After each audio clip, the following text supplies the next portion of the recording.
NASA's James Webb Space Telescope presents a new view of Abell 2744, also known as Pandora's cluster, displaying various depths of space in a single image, ranging from a foreground star in our own galaxy to the megacluster forming as multiple massive galaxy clusters merge 4 billion light-years away, to the even more distant galaxies behind the cluster, whose light is magnified and distorted by the megacluster's warping of space-time.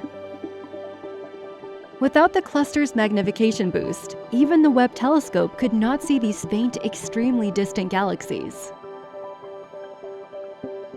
Some features that Webb shows distinctly, like this dusty red galaxy, were not detected at all when the Hubble Space Telescope studied the region.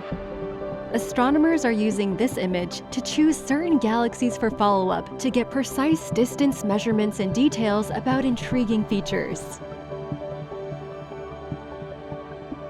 This small red dot is a distant source of infrared light that has so far defied characterization. It must be extremely compact, because even with the visual stretching caused by the cluster's warped spacetime, it still appears as a tiny dot. One theory is that it is a glowing disk of gas surrounding a supermassive black hole in the early universe.